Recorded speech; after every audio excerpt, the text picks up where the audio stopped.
Hey guys, it's Once back here with another video. I know some people wanted to check out some solo R5. I just built mine up and it's pretty good. I just wanted to say before we get into the video, I know a lot of you guys have been checking out the channel. We're pretty new here on YouTube. I don't do a lot of content, but well, I guess I do now. I've been trying my best to put out a good amount there. But if you guys haven't already subscribed, I'd really appreciate that. Make sure you subscribe to the channel because we're putting out a lot of new content and I really think that you guys will enjoy it. So thank you so much and I hope you enjoy the video. I would say on average about a 31.7, 32 second consistent run. It does fail if all the defense breaks miss, but so far it's been really good. I modeled up the team after my friend Itchy and Malicious. He gave me a pretty good idea, and then I made a small change to make it a little more consistent for me. I felt like I was lacking a little bit of damage, and I also didn't really want to 6-star the Light Viking and the Dark Viking.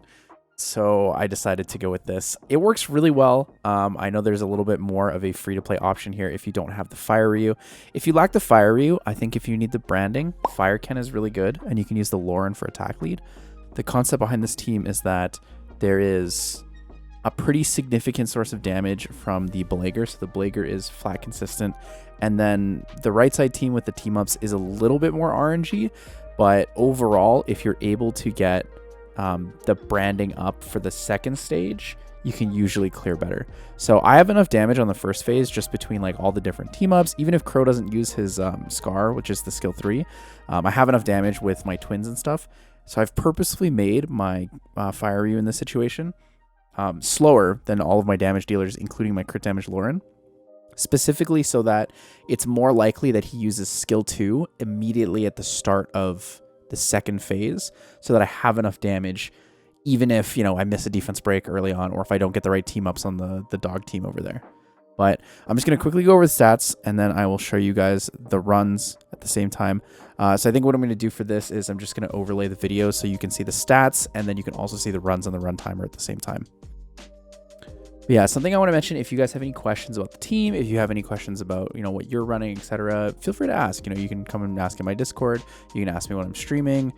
You can ask me here. There's a lot of different options for that. So let me know what you guys think about this team. I think it's fairly obtainable. The runes might be a little bit on the harder side just because there is an okay amount of fight rune requirements.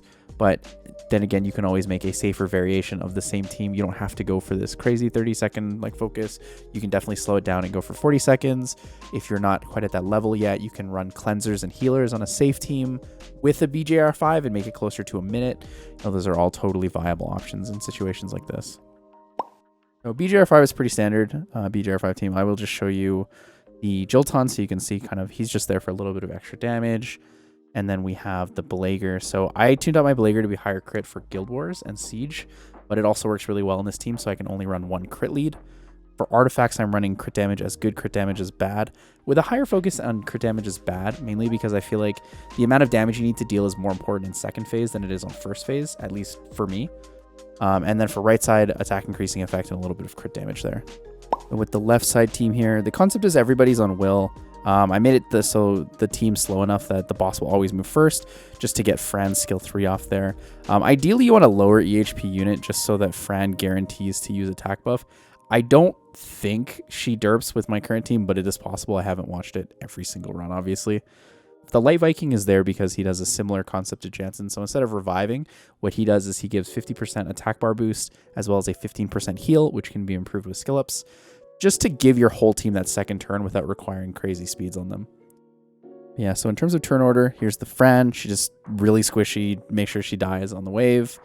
And then we have Sabrina moving next. So I tried to go for the 81 crit focus. I have damage attacking together mainly, where I can get it, and then crit damage because these are high crit damage twins. Keep in mind you don't need super high accuracy because of Shina passive. Shina moves afterwards. Just pretty standard Shina build, same thing, damage attacking together. And then Lauren, crit damage, just standard. I have her on additional damage because I don't have very good artifacts for her. And then the Light Viking is on, I believe I have him on double fight will. As long as he's fast enough to not get like lapped by your own units if you get slow debuffed, you just got to survive and then you can move on from there. So for the dog team, the concept is Freya dies. Make sure she's awakened. She cleanses your whole team. So nobody on this team is on will. Something important though is I use my Trikaru Bird, but I actually changed his runes to make him tankier. For dragons and such, he only has plus 4k HP plus 200 defense. But for this, I found the plus 8k plus 500 range to be just perfect. He rarely dies. Actually, I don't think he does at all, even with full crits. Rauk is a little on the squishier side, so he can die. But the turn order concept for this team for me was Crow first, because if he puts up the branding effect with Scar, then you'll deal the most damage. And then I have, I believe, Hua moves next. I don't think it really matters in terms of turn order for Hua and the other dogs, but I did want to make Ikaru move before the other dogs.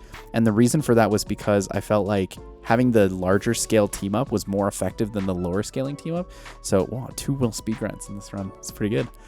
So having Ikaru move and then Rauk move was kind of the ideal for me. So there's the cleanse. Here's the Scar comes up.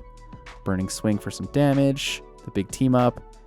And then the second team up. So the reason I feel like that's the most effective is because you have the highest chance of pulling Verd. I think I like Ikaru moving before Rauk, mainly because if Rauk pulls the Ikaru as well, I have a chance to lower the cooldowns, and I might just get Scar up again, like I did in this situation.